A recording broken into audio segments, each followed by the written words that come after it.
Everyone's obsessed with investing. Index funds, crypto, real estate, passive income, it's all anyone talks about. But there's one financial strategy that the experts constantly dismiss, your friends mock you for, and the entire financial industry is quietly hoping you never figure out. Just holding cash. Not invested, not tied up, not working for you in some portfolio you can't touch without penalties. Just sitting there, liquid, accessible, ready to move the moment you need it. I know what you're thinking. That's terrible advice. Inflation eats cash alive. You should always be invested. That money is just dying in your account.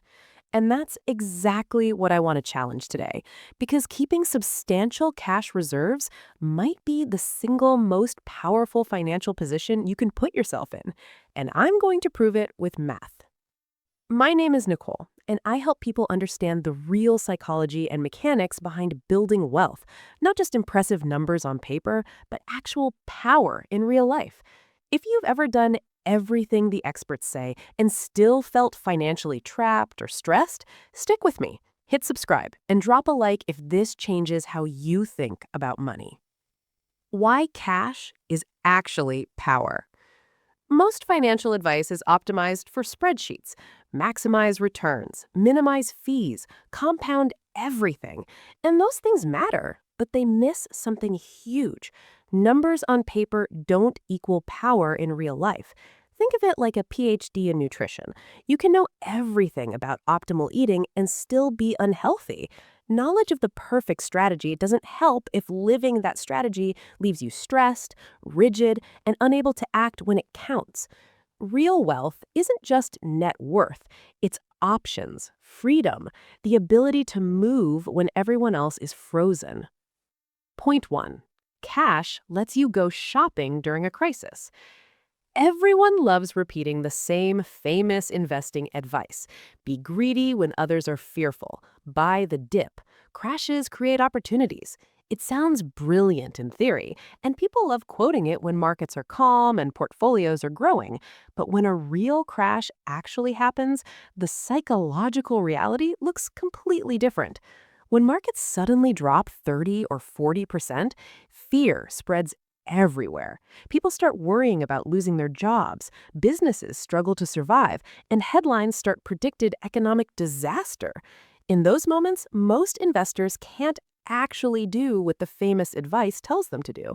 Their money is already fully invested, and now it's already down dramatically. Selling anything would mean locking in painful losses. Many people are dealing with margin calls or trying to simply stop the bleeding in their portfolios. The emotional pressure becomes overwhelming, and instead of buying the dip, most people freeze completely because they simply don't have available capital to act. But the person sitting on a large reserve of cash is in a completely different position. They are not frozen, they are shopping. While everyone else is panicking, they are calmly looking at opportunities that almost never appear during normal times. High-quality stocks that used to be considered expensive suddenly trade at 50% discounts. Real estate investors who over-leveraged themselves are desperate to sell properties quickly just to survive. Small businesses that are fundamentally strong but temporarily struggling suddenly become available at valuations that would have been unimaginable a year ago. Crashes don't just destroy wealth, they also create massive mispricing in the market, where valuable assets temporarily become incredibly cheap simply because fear forces people to sell. The people with liquidity during those moments are the ones who quietly accumulate assets that end up shaping their financial future for the next decade. And this isn't just theoretical thinking. We've seen this pattern play out repeatedly in modern history. It happened during the financial crisis in 2008, when markets collapsed and real estate prices crashed across the world.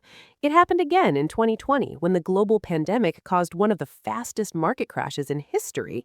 In both cases, the individuals who had access to cash during the panic were able to acquire assets at extraordinary discounts, while the majority of investors were stuck watching their portfolios fall.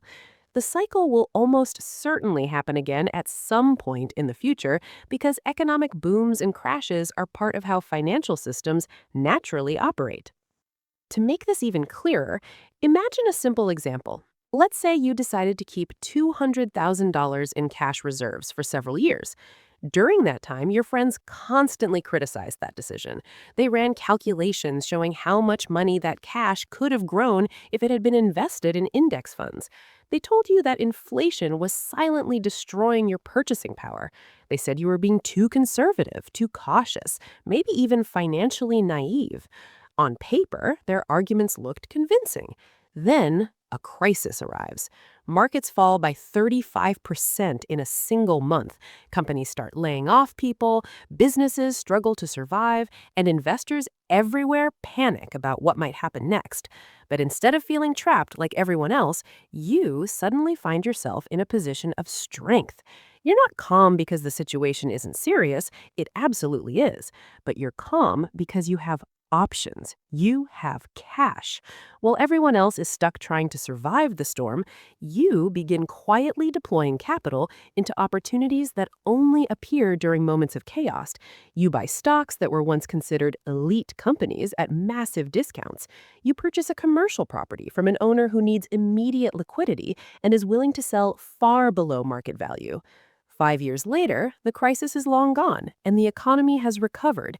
The assets you acquired during the panic have multiplied in value. That $200,000 that people once mocked might now represent $800,000 or more in assets. But the most important difference isn't just the financial return. The real difference is psychological. During one of the most chaotic financial periods in modern history, you never felt powerless. You never felt trapped. Instead of reacting with fear like everyone else, you were able to move strategically when it mattered most. And that highlights a truth that traditional financial advice often ignores: the difference between being wealthy on paper and having real financial power. Cash, simple, unglamorous liquidity, is often what gives you the ability to act when everyone else is frozen. Point 2. Walk away power. This one is wildly underrated and almost never discussed. Imagine you had 2 full years of expenses sitting in cash right now.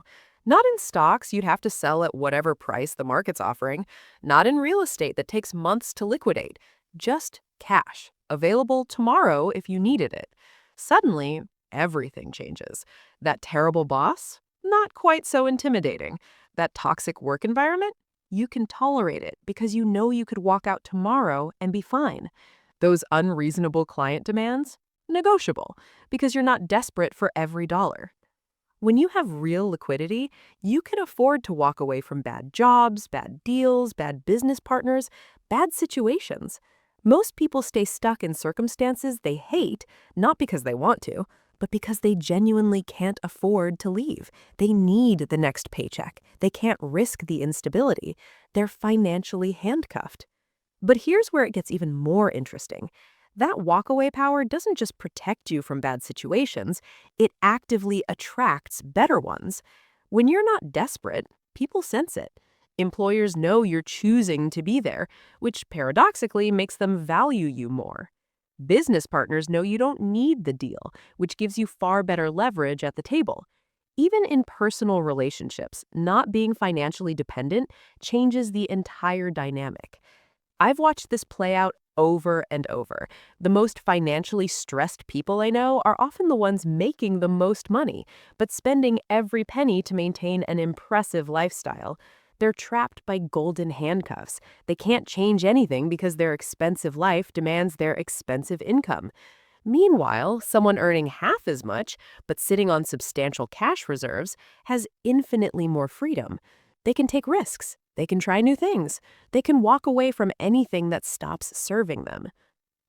Point 3. Opportunity cost works both ways. The main argument against holding cash is inflation. A dollar today won't buy as much in 5 years. You're losing purchasing power every single day that money sits idle. Fair point, but here's what that argument conveniently leaves out.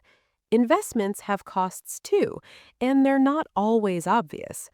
First, there's market risk. Your portfolio can lose 30, 40, even 50% of its value in months.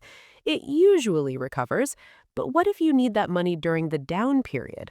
What if the job loss or medical emergency hits when your portfolio is already down 40%? You're forced to sell at the worst possible time, locking in losses that would have fully recovered if only you'd had cash to cover the emergency instead. Then there's the bigger, less talked about cost. Yes, cash sitting idle misses investment returns, but investments locked in investments misses cash opportunities. That rental property selling at half price because the owner is desperate, you can't touch it if everything's in stocks. That business opportunity requiring immediate capital, gone if you're fully invested. That chance to help someone in a way that strengthens a crucial relationship, not possible without liquid resources. Here's the math that changes everything. Missing a 10% annual return on $100,000 costs you $10,000 a year. That's real. But missing a once-in-a-decade chance to buy an asset at 50% off can cost you hundreds of thousands of dollars. Which loss is actually bigger? Everyone obsesses over the slow, steady, predictable cost of holding cash. Almost nobody calculates the massive cost of not having cash at the exact moment you need it most. Let me show you two scenarios. Peter has $150,000 fully invested. He's done everything right by conventional wisdom. Market crashes, his portfolio drops to $90,000. He needs $30,000 for an emergency, so he's forced to sell at the worst possible time. That $30,000 he liquidated would have been worth around $120,000 just 5 years later if he could have held it instead. Total damage when you factor in the lost recovery gains? Easily $80,000 to $100,000. Richard kept $50,000 in cash. His financial advisor criticized him constantly. Same emergency hits, he uses his cash, leaves his investments completely untouched, and they recover in full. Even better, he deploys another $20,000 of that cash into stocks at crash prices, which triple over the next decade. Same emergency, completely different outcomes. The only difference was liquidity. Point 4. Cash isn't defense, it's offense. This is the mental shift that changes everything. Most people think about cash as a safety net, a defensive move, the boring, cautious thing you do when you're not ready to invest. Wrong. Cash isn't dead money. Cash is a loaded weapon waiting for the perfect target. It's an opportunity fund. It's what lets you play offense when everyone else is sitting on the bench. The wealthiest investors understand this intuitively. Warren Buffett, arguably the greatest investor who ever lived, routinely keeps tens of billions of dollars in cash.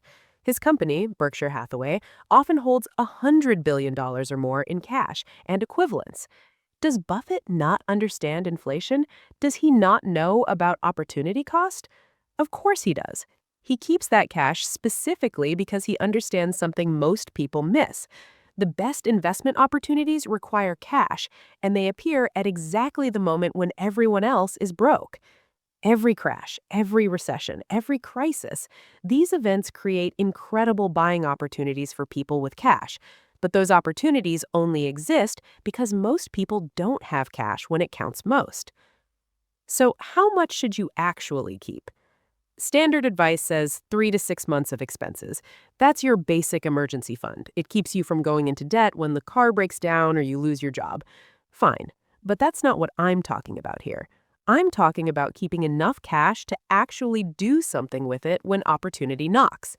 For most people, that means at least 1 year of expenses in pure liquid cash, ideally 2. On top of that, you want what I call an opportunity fund. This isn't for emergencies. This is the money you're keeping liquid specifically to deploy when the right moment comes. How much? Depends on your goals. If you're interested in real estate, you need enough for a down payment. Thinking about a business, you need startup capital. Want to invest aggressively during the next crash? You need something meaningful to put to work. Let's run the actual numbers so this isn't abstract. Say your monthly expenses are $4,000. That's $48,000 a year. 2 years of expenses means $96,000 in your extended emergency fund. Add $50,000 as your opportunity fund. That's $146,000 total, sitting in pure cash. Your financial advisor would tell you you're losing your mind. At 3% inflation, that's roughly $4,380 per year in lost purchasing power. Over a decade, 43,800 gone. That sounds terrible, until you think about what that cash actually bought you. Complete psychological peace for 10 years, the ability to sleep through market volatility, walk-away power from any bad situation at any moment, the ability to buy assets at 50 cents on the dollar in the next crash, protection from ever being forced to sell at the worst time, better decisions across the board because you're not operating from a place of fear. What's all that worth? Way more than $43,000. Peter saves that $43,000 by staying fully invested, but he loses $80,000 when he's forced to liquidate during the next crash. He misses another $100,000 in gains by not having cash to deploy during that same crash. And he stays stuck in a job he hates for 5 extra years because he simply can't afford to take a risk. Total cost? Hundreds of thousands in lost opportunity, plus years of unnecessary stress. Richard keeps his cash. He takes the $43,000 inflation hit, but he makes $200,000 buying during the crash. He lands a better job paying $20,000 more per year because he had the runway to make the move, and he sleeps soundly for an entire decade. Net result? He's hundreds of thousands ahead and infinitely more at peace. Point 5. Cash makes you a better investor in everything else. When you know you have real liquid reserves, you can afford to be genuinely long-term with every other investment you hold. You never have to sell stocks at the wrong time because you need money. You never have to liquidate real estate in a down market. You can hold everything as long as your thesis needs to play out. That patience alone probably adds several percentage points to your annual returns just by eliminating forced selling. Think about how most people actually behave with their investments. They panic and sell during crashes. They chase returns during bubbles. They make emotional decisions driven by financial stress. Why? Because they don't have enough cash. Every market movement feels like an emergency. They're not investing with money they can let sit for decades. They're investing with money they might need next year. Compare that to someone with 2 years of expenses in cash plus an opportunity fund. They can watch their portfolio drop 40% and feel nothing, maybe even excitement, because they know they can add at lower prices. They're not stress-checking their balance every day. They're not lying awake wondering if they should sell. They have the luxury of patience, which is probably single most valuable trait in all of investing. The real reason nobody tells you this? Here's the uncomfortable truth. The financial industry makes money when your money is invested with them, not sitting in your bank account. So the entire system is designed to make you feel guilty about holding cash. Every article tells you to stay fully invested. Every calculator shows you what you're losing to inflation. Every advisor pushes you to maximize invested assets. But the wealthiest people I know, the ones with real power, not just impressive paper net worth, they all get this. They keep substantial cash reserves not because they're afraid to invest, but because they understand that cash is the most powerful financial tool that exists. Cash is options. Cash is freedom. Cash is the ability to act when everyone else is frozen. Stop letting the financial industry make you feel embarrassed about holding it.